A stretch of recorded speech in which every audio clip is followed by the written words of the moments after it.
지난번에 살펴본 대로 레아와 라헬, 곧 라반의 두 딸과 함께 결혼한 야곱 가정은 이런저런 문제가 많았습니다. 특별히 지난번에는 자녀를 통해서 경쟁하는 문제투성이 야곱 가정에 하나님께서 어떻게 은혜를 베푸셨는지를 함께 살펴봤습니다. 30장을 우리가 살펴보게 되면 30장의 전반부는 자식을 통해서 딸들이 인간적으로 경쟁하는 모습을 보여줍니다. 그리고 하나님께서 이렇게 인간적으로 경쟁하고 있는 두 딸 레아와 라헬에게 자녀를 주심으로 하나님께서 은혜를 베푸시는 것이 30장의 전반부입니다.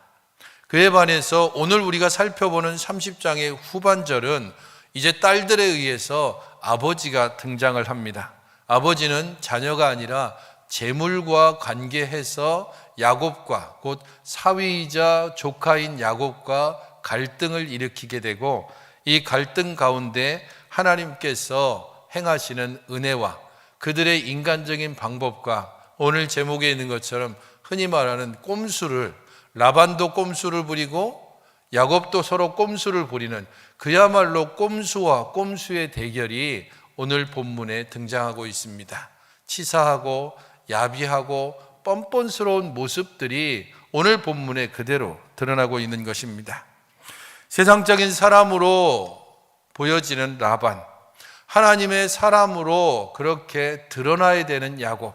하지만 그 둘을 오늘 본문에서 함께 비교해 보면 그 사람이 그 사람입니다. 라반도 그렇고 야곱도 그렇고 별로 사람들에게 이렇게 추천할 수 없는 행동들을 보이고 있습니다. 그럼에도 불구하고 하나님께서 이들을 어떻게 사용하시고 하나님께서 그들을 어떻게 은혜 베푸시는지를 살펴보면서 우리의 모습 가운데 임하는 하나님의 은혜를 함께 생각해 봤으면 좋겠습니다. 오늘 본문 말씀을 함께 보겠습니다. 오늘 본문 25절을 같이 보시기 바랍니다. 함께 읽어보시겠습니까? 25절입니다. 시작. 라헬이 요셉을 낳았을 때 야곱이 라반에게 이르되 나를 보내어 내 고향 나의 땅으로 가게 하시되. 야곱이 라반에게 가서 이야기를 합니다. 특별히 그 시점을 라헬이 요셉을 낳은 후에라고 말을 하고 있습니다.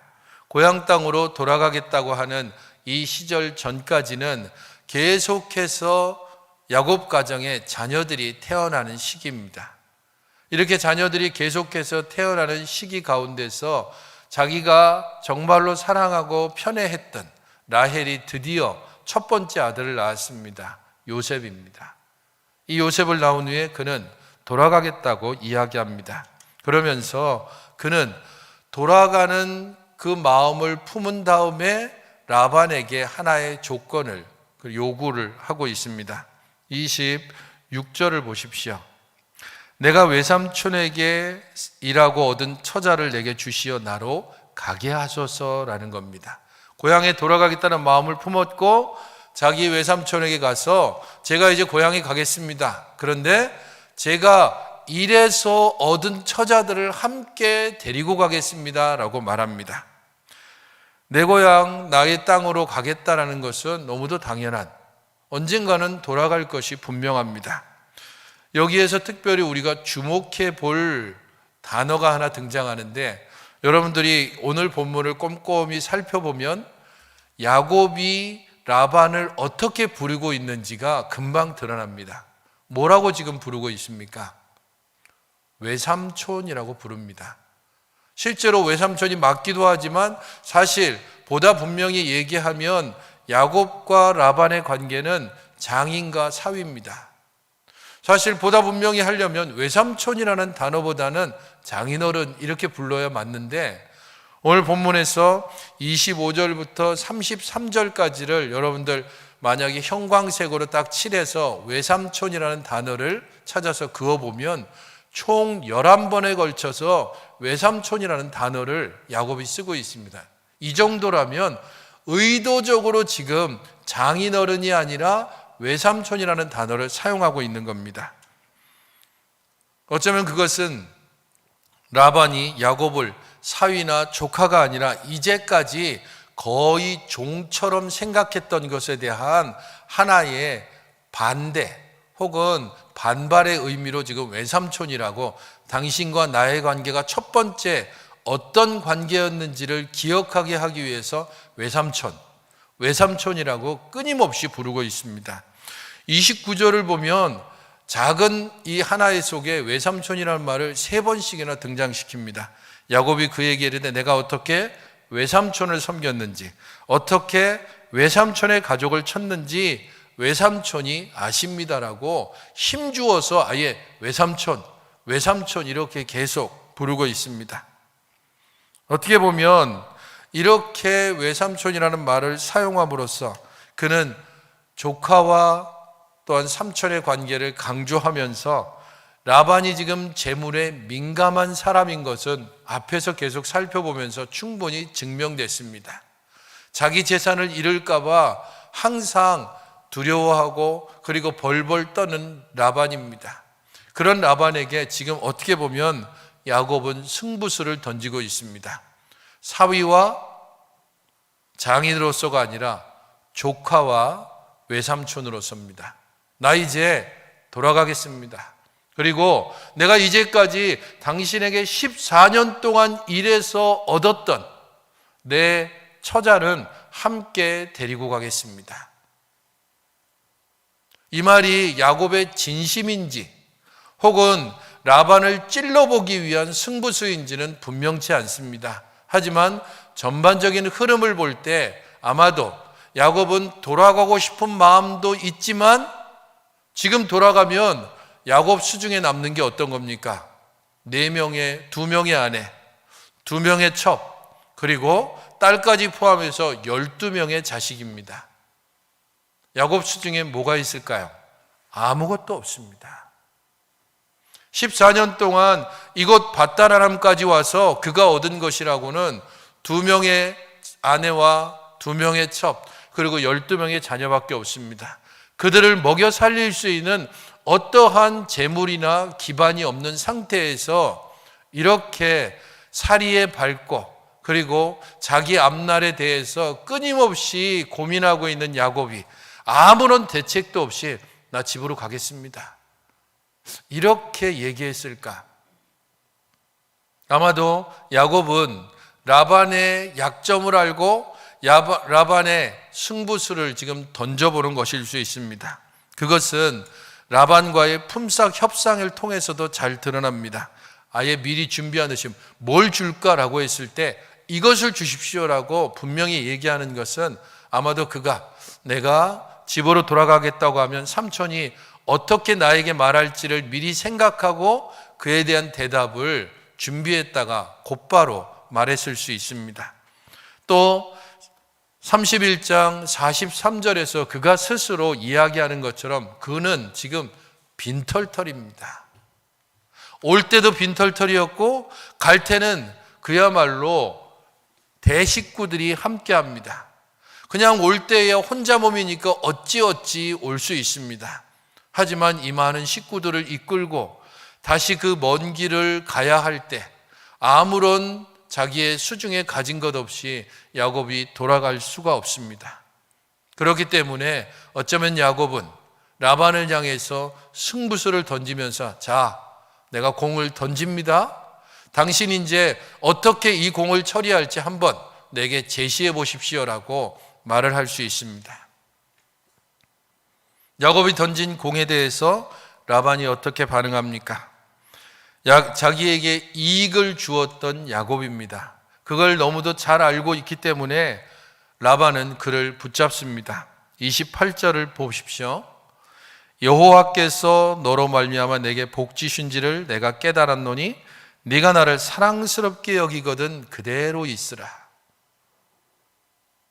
여기에서 특별히 깨달았다라고 하는 말이 우리 번역상에서는 좀 분명치 않습니다.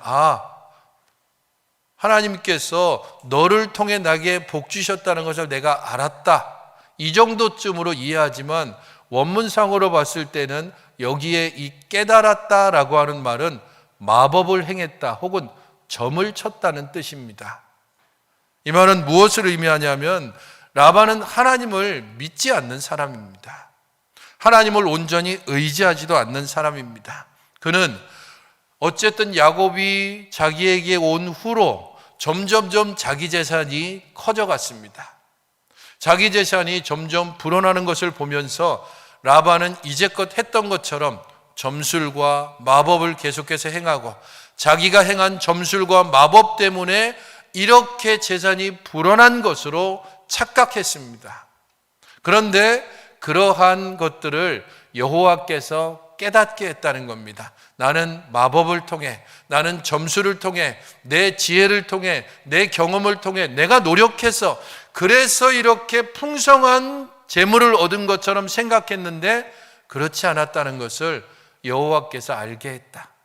그러니까 네가 나를 사랑스럽게 여기거든 제발 나와 함께 남아다오라고 라반은 지금 어찌 보면 야곱에게 간청하고 있는 것과 같습니다.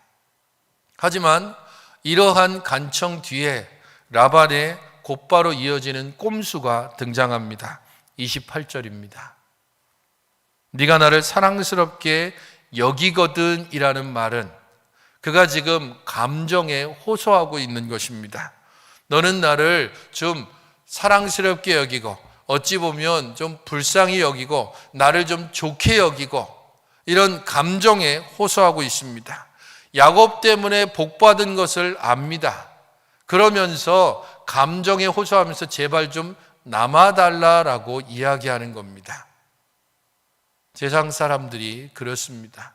자기 이익을 위해서 어떤 때는 굉장히 이성적으로 사람을 대하면서 또 반대로 봤을 때는 굉장히 감정적으로 호소함으로 어떻게 해서든 자기 이익을 취하려고 합니다. 라반의 꼼수는 첫 번째로 감정에 호소하는 것입니다. 두 번째 라반의 꼼수는 29절에 나옵니다. 그는 내 품삯을 정하라 라고 이야기합니다.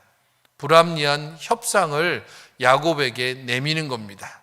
자, 너한테 지금 백지를 주니까 네가 한번 네 품삯 한번 정해봐라. 어찌 보면 이렇게 긍정적으로 해석할 수도 있지만 이 여기에 들어있는 라반의 꼼수는 매우 불합리합니다. 사실 이 말은 야곱이 라반에게 도착했던 곧 그 먼 길을 와서 도착하고 그가 한 달 동안 머무른 후에 라반이 야곱에게 했던 말입니다. 29장 15절을 보십시오. 라반이 어떻게 이야기합니까?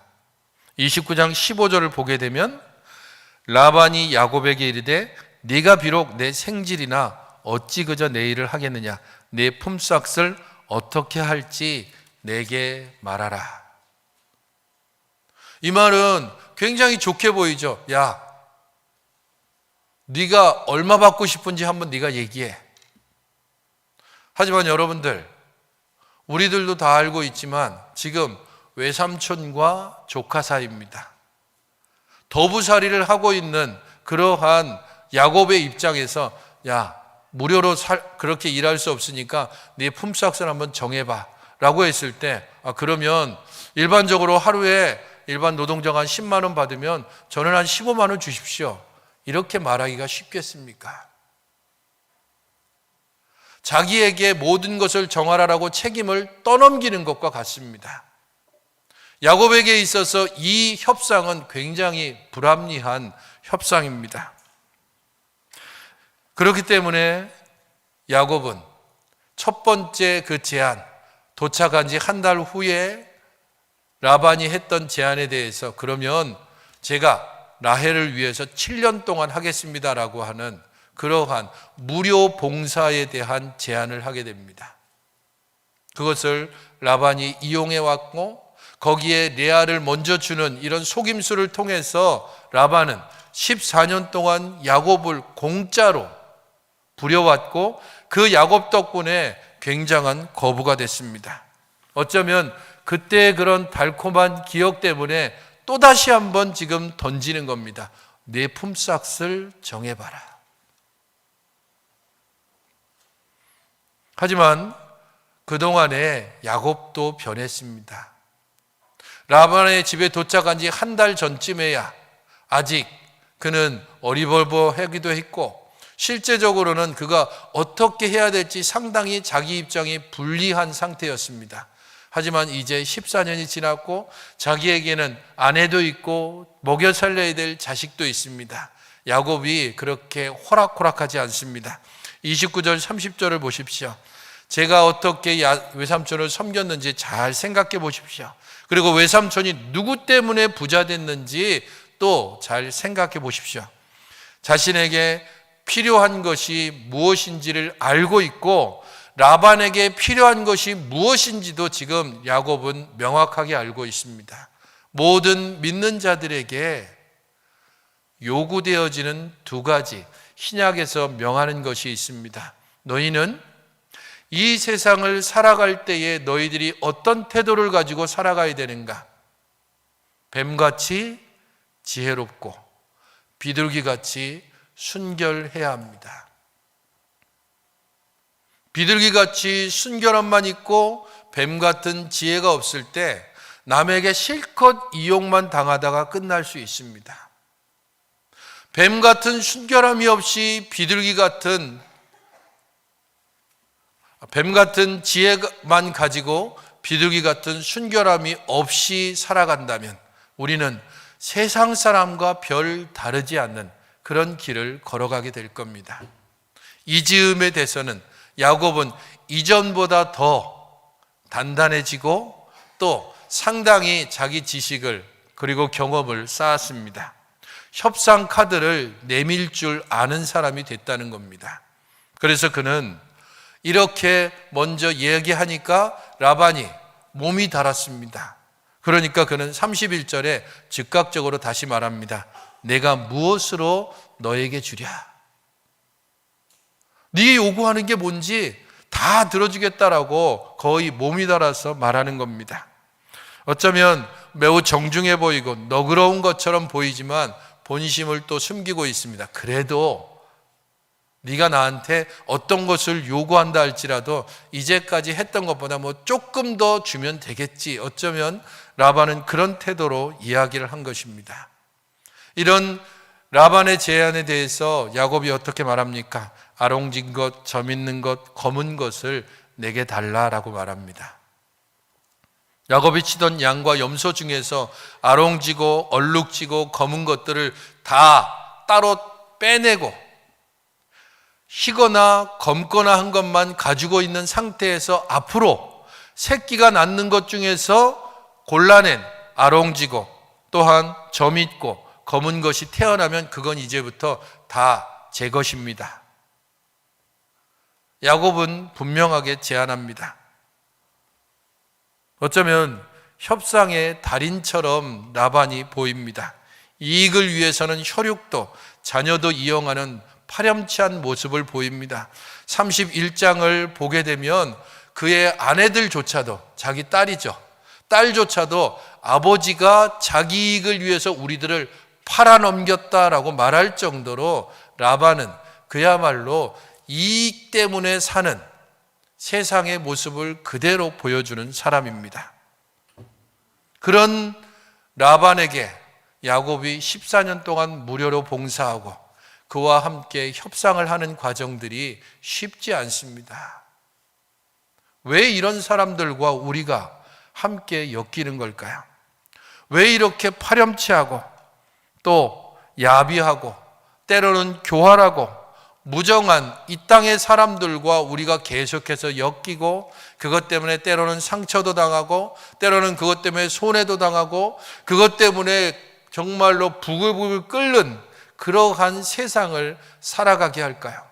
왜 라반 같은 사람을 우리 주변에 두셔서 그 사람 때문에 우리 믿음이 때로는 위협을 받고 우리가 믿음의 자녀로서 제대로 살아가지 못하게 할까요? 우리도 별로 다르지 않은 사람이기 때문입니다. 라반의 모습이 우리 안에 있습니다. 그의 파렴치함이 우리 안에 들어 있습니다. 그의 야비함이 우리 속에 있습니다. 그의 교활함이 우리 안에 항상 머물러 있습니다. 하나님의 은혜가 아니면, 주의 말씀을 우리 가운데 담아두는 일들이 아니면 우리 속에 있는 교활함이나 우리 속에 있는 야비함이나 우리 속에 있는 무정함이 언제든지 툭툭 나오게 되어 있습니다. 우리 스스로를 생각해 보십시오. 우리가 그렇게 자비한 사람입니까? 우리가 그렇게 너그러운 사람입니까? 우리가 그렇게 넉넉하게 다른 사람들에게 퍼주며 사는 사람들입니까? 라반처럼 움켜쥐고, 라반처럼 쓸어 담고 싶고, 라반처럼 할 수 있으면 딸까지도 팔아서라도 자기 노후를 보장받고 싶어 하는 게 우리들의 본성입니다. 라반을 통해 나 자신을 보아야 합니다. 우리 일상 속에서 부딪히는 여러 가지 불합리한 상황, 그리고 나와 계속해서 부딪히는 사람들의 모습을 보면서 내가 다른 이들을 그렇게 부딪히게 하지는 않았는지, 내가 다른 이들을 그렇게 속상하게 하지는 않았는지, 내가 다른 사람들에게 그렇게 손해를 끼치지는 않았는지 우리 스스로를 돌아보아야 합니다. 그리고 그런 가운데서 우리를 지키시는 하나님의 은혜를 생각하며 우리 안에 감사와 또한 겸손함이 생겨나야 하는 것입니다. 라반의 꼼수에 대해서 야곱이 어떻게 대응하는지를 보십시오. 라반이 2번의 꼼수를 부렸다면 야곱도 눈에는 눈, 이에는 입니다. 네가 그랬다면 나도 동일하게 그럴 수밖에 없지. 네가 2번의 꼼수를 부렸다면 나도 2번의 꼼수를 부리리라. 물론 그렇게 야곱이 작정하고 한 것은 아니지만 둘이 한 짓이 똑같습니다. 야곱을 보십시오. 37절에 버드나무와 살구나무와 신풍나무의 푸른 가지를 가져다가 그것들의 껍질을 벗겨서 흰무늬를 내고 그 껍질 벗긴 가지를 양떼가 와서 먹는 개천의 물구 위에 세워서 양떼를 향하게 했습니다. 버드나무, 살구나무, 신풍나무 가지를 사용한 이유는 명확하지 않습니다.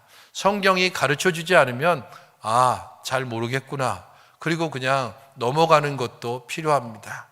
물론 이 방법은 미신적인 방법으로 목자들에게 전해 내려오는 그러한 비법일 수 있습니다.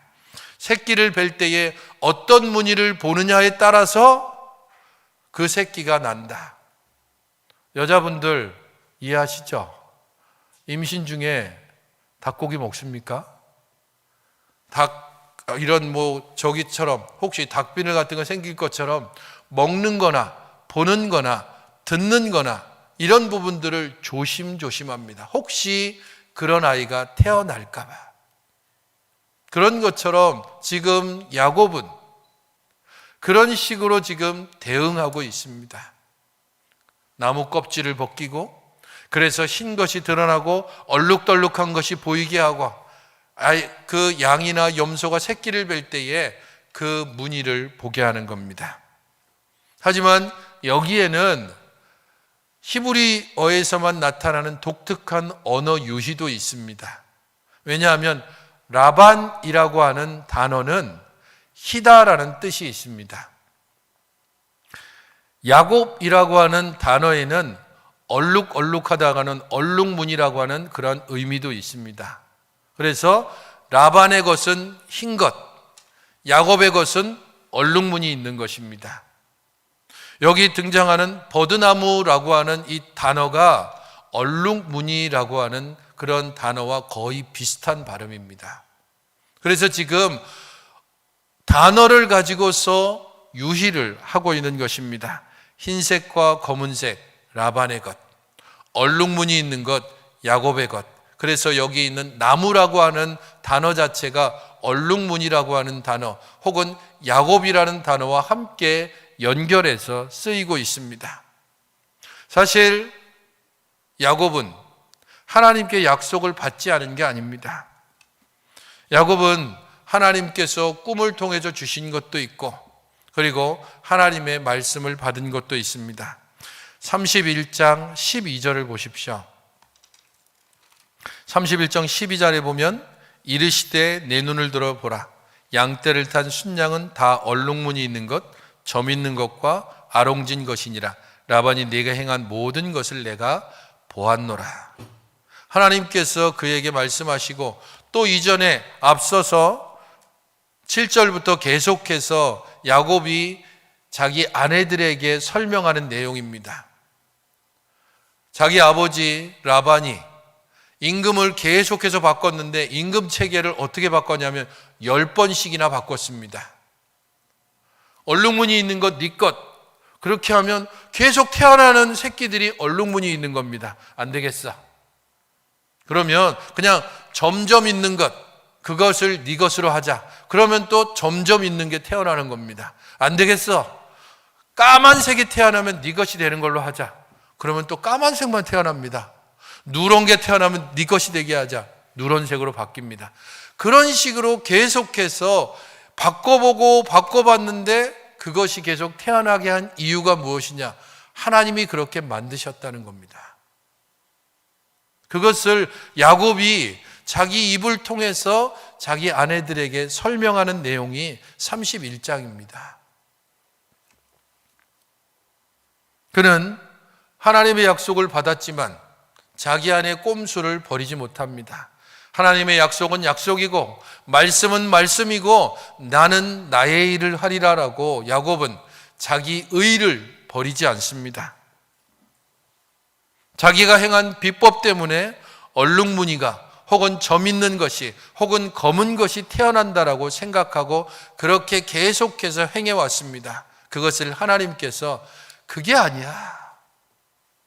라반이 점쳐서 그렇게 양떼가 불어난 것이 아닌 것처럼 네가 나뭇가지 벗겨서 새끼 뵐 때 그 앞에 막 두고 그것 때문에 얼룩무늬가 태어나고 점 있는 것이 태어나고 검은색이 태어나는 게 아니야.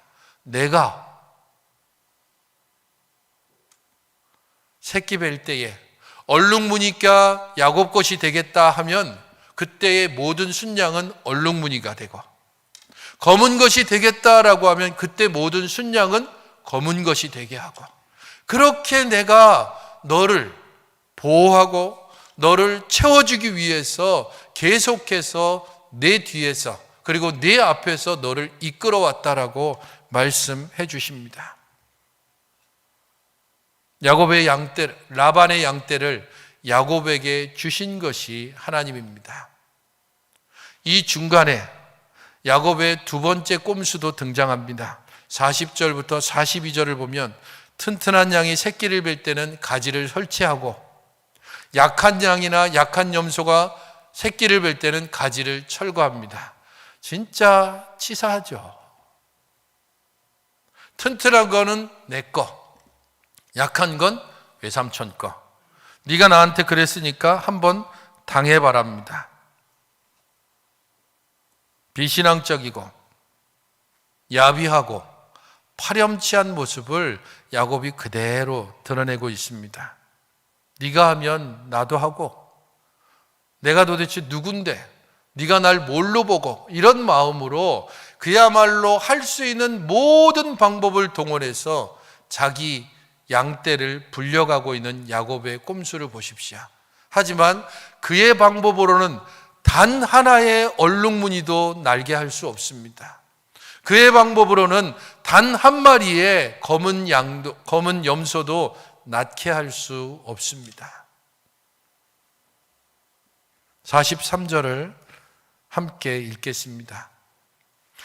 이에 같이 읽어보겠습니다. 시작. 이에 그 사람이 매우 번창하여 양떼와 노비와 낙타와 나귀가 많았더라.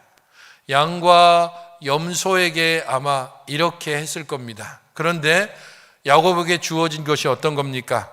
양떼, 노비, 약타, 나귀. 이 모든 것들이 결국은 어떻게 이용되죠?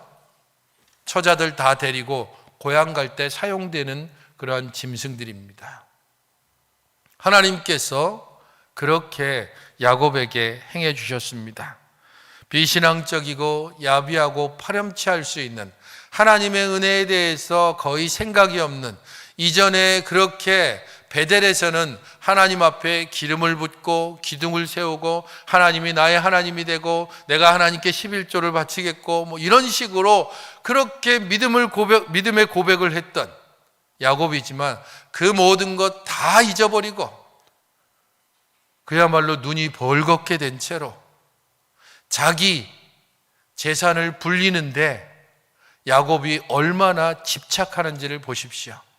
그리고 그 반대편에는 자기 재산을 어떻게든지 지키기 위해서 딸도 없고 조카도 없는 그런 야비한 외삼촌 라반의 모습이 반대편에 있습니다.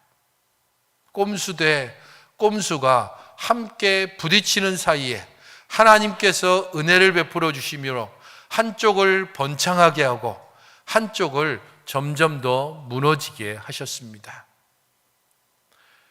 야곱이 특별하고 대단하고 믿음이 풍성하고 그가 온전하게 고백하기 때문에 그렇게 하는 것이 아닙니다.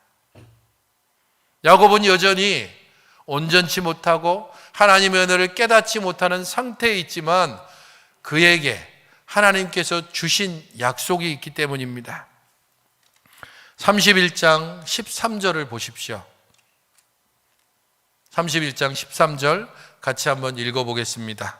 시작. 나는 베델의 하나님이라.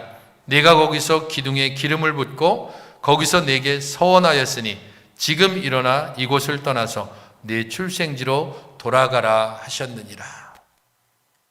하나님께서 야곱은 이미 다 잊어버렸던 베델의 언약을 기억하시고 그에게 복 주시고 있습니다.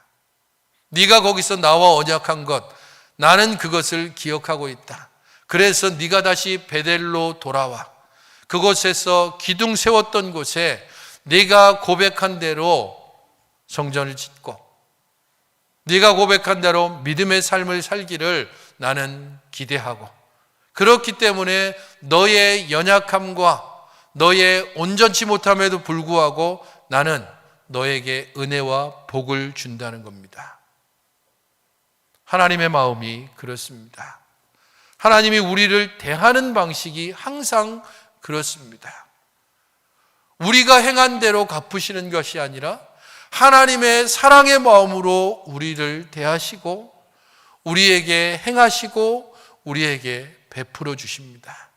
그런 하나님이 있기에 우리가 이제까지 살아왔고 앞으로도 살아갈 수 있습니다. 하나님의 사랑을 알 때에 우리의 꼼수를 내려놓고 우리의 방법을 좀 포기하고 하나님께서 우리를 이끄시는 방식대로, 그리고 하나님께서 우리에게 기대하시는 것이 무엇인지를 알고 그 뜻 가운데 행하며 나아가야 할 것입니다. 우리 주님의 마음을 품고 우리 주님의 명하신 것들을 기억하며 그렇게 살아갈 때 이 땅에서 우리의 삶은 진정 하나님을 온전히 찬양하며 하나님께 영광 돌리는, 그래서 우리를 통하여 사람들이 하나님을 보고 우리를 통하여 하나님께 영광을 돌리고 우리를 통하여 하나님의 나라를 이 땅 가운데 볼 수 있는 그러한 복되고 아름다운 날들을 우리를 통하여 보여줄 수 있도록 나를 내려놓고 주님을 바라보기를 진정으로 원하고 진정으로 기대하며 바라는 여러분들이 되시기를 주님의 이름으로 축원드립니다. 주 하나님, 저희의 연약함을 주께서 아시오니 우리들의 온전치 못함을 우리 주님께서 온전히 주관하시고 주 하나님의 뜻을 따라서 살게 하여 주시옵소서. 우리는 연약하나 주는 강하시며 우리는 어리석으나 주는 지혜로우시고 우리는 미련하나 우리 주님은 전지전능하심을 믿사오니 주의 선하심을 따라 날마다 주를 바라보며 이 하루도 그리고 우리의 모든 날들을 살게 하여 주시옵소서. 예수님의 이름으로 기도하옵나이다. 아멘.